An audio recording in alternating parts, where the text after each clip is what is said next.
श्रीमद् भागवत की कथा प्रेम और वात्सल्य का संदेश देती है। न सिर्फ हमारे देश बल्कि संपूर्ण विश्व के युवाओं को श्रीमद् भागवत कथा अवश्य सुननी चाहिए और इसके संदेश को जीवन में आत्मसात करना चाहिए। ये कहना है श्री धाम वृंदावन से पधारी विश्व मंगल परिवार की अध्यक्षा देवी माहेश्वरी श्री जी का।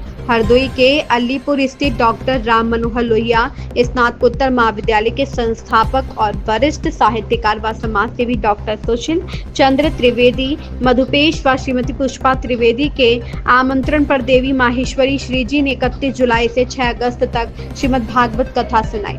राष्ट्रीय प्रस्तावना के संरक्षक संपादक संजीव श्रीवास्तव से विशेष बातचीत में देवी माहेश्वरी श्री जी ने बताया कि अद्वैत के रूप में राधा ही कृष्ण है और कृष्ण ही राधा।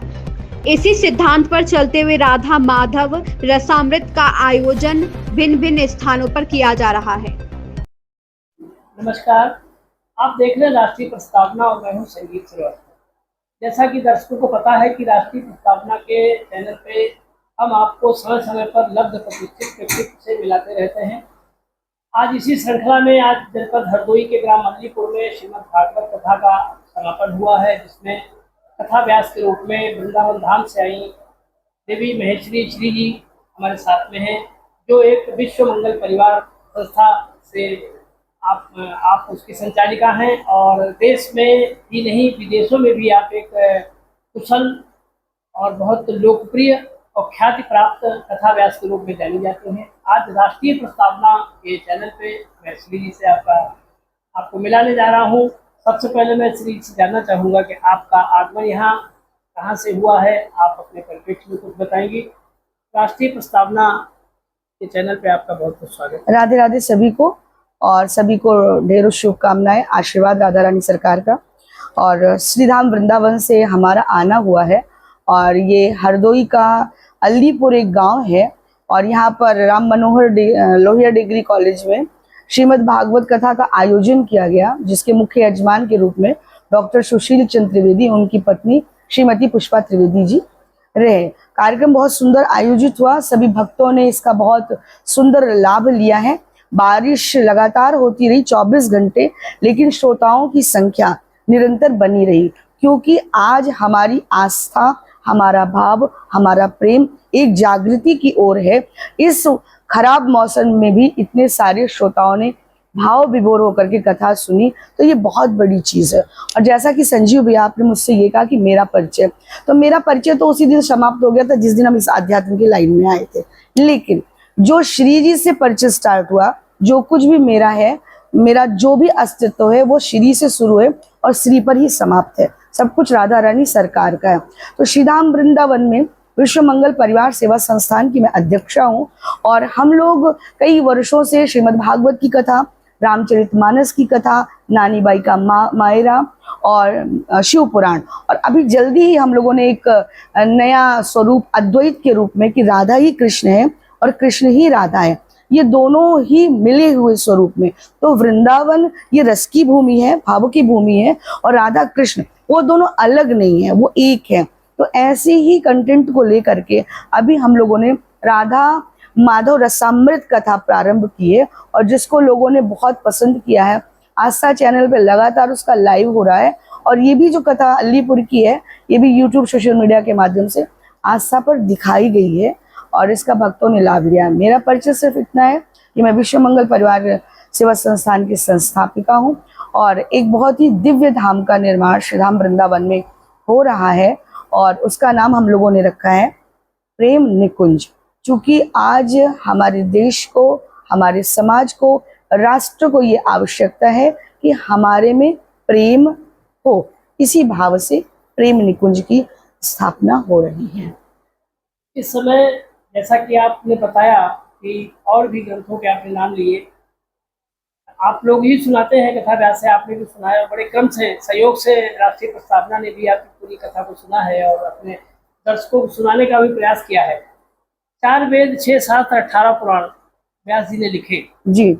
और उसके बाद जैसा उनके साथ संवाद हुआ नारद जी का, आपको गंभीरता से पता है, मैं उस संवाद में नहीं जाना चाहता। उन्होंने कहा ऐसी कौन सी मजबूरी हो गई व्यास जी की जो उन्होंने श्रीमद् भागवत की रचना करनी पड़ी।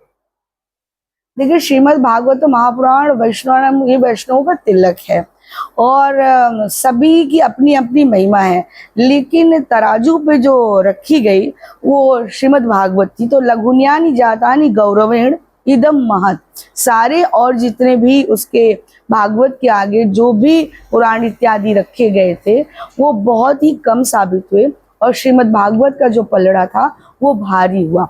तदा ऋषिगणा सर्वे विस्मयम, वहां पर ये सब देख करके बहुत सारे लोग विस्मित हुए, आश्चर्यचकित हुए कि ये क्या हो गया।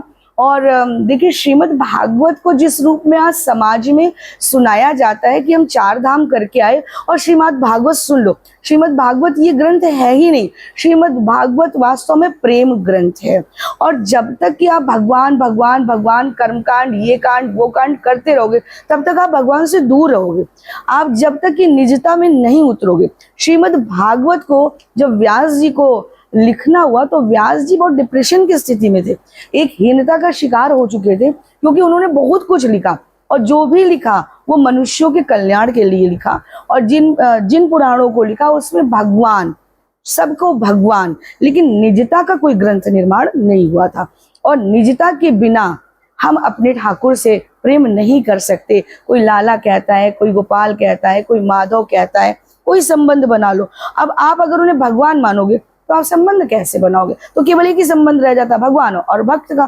तो फिर कोई संबंध ही नहीं हो सकते। जैसे चाचा नहीं बना सकते, काका नहीं बना सकते, भैया नहीं बना सकते, श्री जी को भाभी नहीं बना सकते। तो श्रीमद् भागवत को जब व्यास जी ने लिखा तो नारद जी ने उनकी हीनता को, जो मनुष्य में डिप्रेशन होता है, हीनता को दूर करने का और आपके जीवन में उत्साह, उमंग और आनंद को लाने का सबसे बड़ा माध्यम जो है वो श्रीमद् भागवत की कथा है। जब व्यास जी डिप्रेशन में हुए हैं और हीनता के शिकार हुए हैं, तब नारद जी ने आकर के उनको ये औषधि दी कि अहमेवासमेवाग्रे, अर्थात चतुश्लोकी श्रीमद् भागवत की इस श्लोक को दिया और कहा इसका विस्तार करो, अपना पूर्व जन्म भी सुनाया। तो इसको व्यास जी तब तक नहीं लिख सकते थे जब तक कि व्यास जी निज नहीं होते। इसलिए व्यास जी को पुरुषत्व का त्याग करना पड़ा है और गोपी भाव में आना पड़ा है। तब कुंज की लीला, निकुंज की लीला, अद्वैत की लीला, गो ग्वालों की लीला, सारी लीलाओं का उन्होंने दर्शन किया है। पहले उनका वो डिप्रेशन और हीनता दूर हुई, उसके बाद उनकी ये लेखनी चल पड़ी और श्रीमद् भागवत को उन्होंने हम लोगों को दिया। श्रीमद् भागवत सुनने वाले जो लोग होते हैं ना संजीव भैया, उनके चेहरे पर एक अलग प्रकार की चमक होती है, एक अलग प्रकार, भले ही उनके पास वैभव ना हो सकता है साधनों की कमी हो, लेकिन श्रीमद् भागवत सुनने के बाद वो एक प्रेम भाव में उतर जाते। उनकी आंखें बयां करती हैं कि वो ठाकुर के हैं और ठाकुर जी उनके हैं। जैसा कि आपका भी मैं नाम लेना चाहूंगी, राष्ट्रीय प्रस्तावना से हमारी ये दो भाई जब इस कथा में आए तो ये युगल जोड़ी यहाँ पर आकर विद्यमान हुई। हालांकि आधुनिक युग को देखते हुए बहुत प्रकार की व्यस्तताएं, आप मीडिया के लोग हो, लेकिन आपने 7 दिन का समय श्रीमद् भागवत की कथा में दिया।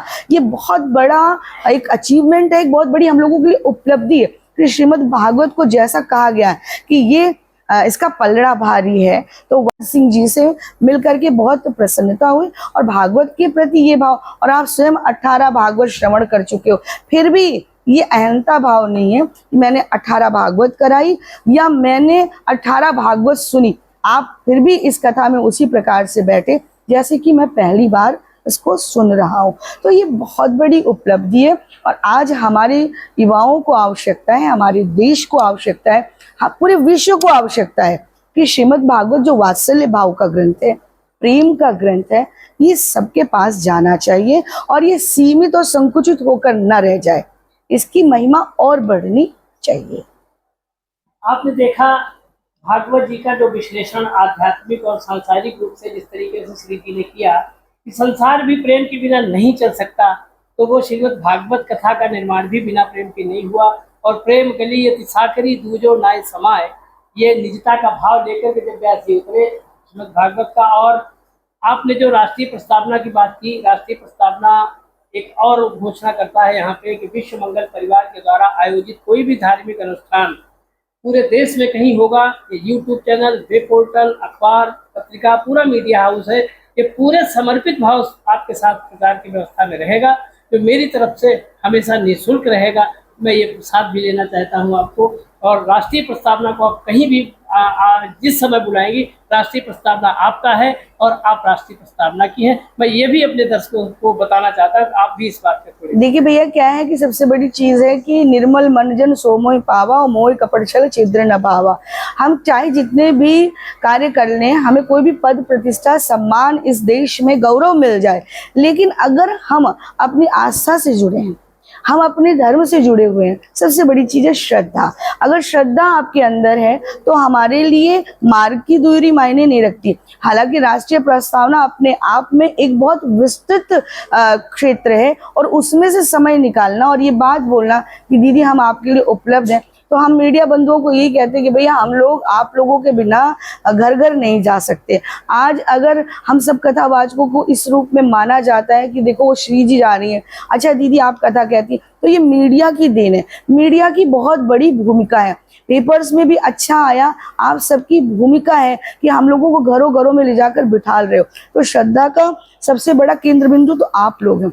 हम आपको धन्यवाद देना चाहेंगे कि आपने इस विषय को कहा कि यत्र तत्र जहाँ भी कथा होगी या कोई भी चीज विश्व मंगल परिवार सेवा संस्थान करता है, तो सबसे पहले तो हम अध्यक्ष होने के नाते, संस्थापिका होने के नाते ये बात आपसे कहेंगे कि हम लोग स्वयं आपको बुलाएंगे, क्योंकि ऐसे विनीत लोगों की, ऐसे श्रद्धावान लोगों की ही हम लोगों को आवश्यकता है। हमें भीड़ नहीं चाहिए, हमें प्रदर्शन नहीं चाहिए, हमें दर्शन चाहिए। तो हम लोग भी दृष्टा हैं भैया, हम लोग भी श्रोता हैं कि वो सुनाने वाले कथावाचक नहीं, और हम तो कथावाचक अपने आप को मानते भी नहीं। जिम बालक कही तो तेरी बात, व्यासपीठ पर बैठने के बाद मुझे नहीं पता कि मुझसे क्या गलत हो रहा है और क्या सही हो रहा है। प्रेरणादायक और प्रेरणादायिनी हमारी श्री राधा रानी सरकार है, जो हमको जो बुलवाना चाहती वो हम बोलते चले जाते हैं। मेरा मुझ में कुछ है ही नहीं, जो कुछ है वो सब श्री जी का है। तो इसीलिए मैं राष्ट्रीय प्रस्तावना के दर्शकों से एक बात कहना चाहूंगी, और खासकर दोनों भाइयों से अपने, कि भैया आने वाले समय में 20, 21, 22 लखीमपुर मोहम्मदी में आस्था चैनल के माध्यम से राधा माधव रसामृत कथा दिखाई जाएगी। आप सब लोग भी उस कथा में सम्मिलित हो, और अगर नहीं सम्मिलित हो पाते हैं तो घर पर आप उस कथा को 4 से 7 लाइव टेलीकास्ट आस्था चैनल पर देख सकते हैं। बाकी सभी को हम अपनी तरफ से निमंत्रण दे रहे हैं। संजीव भैया और भैया आप दोनों को तो अवश्य कार्यक्रम में आना है। मैं सभी का धन्यवाद करती हूँ। जय जय श्री राधे। बहुत बहुत धन्यवाद। जय श्री राधे। हम अपने दर्शकों को बताना चाहते हैं कि अब कभी श्री जी की कहीं भी कथा होगी तो राष्ट्रीय प्रस्तावना YouTube चैनल पे भी ये कथा लाइव प्रसारित होगी, जिसका कोई शुल्क नहीं होगा। मैं पहले से ही, मुझे ये अवसर दिया है, श्रीमद् भागवत जी की कृपा से मुझे अवसर मिला है और ये सेवा का क्षेत्र है। और मैंने तो पूरे जीवन भर संकल्पित किया है कि आप जैसे लोगों के चरणों में बैठ करके जीवन जाए। आप अब देखिए प्रभु क्या करता है, हम तो राही है, चलते चले जाएंगे, मंजिल तो देने की इच्छा उसकी है। इसी के साथ सभी को नमस्कार। जय श्री राम। राधे।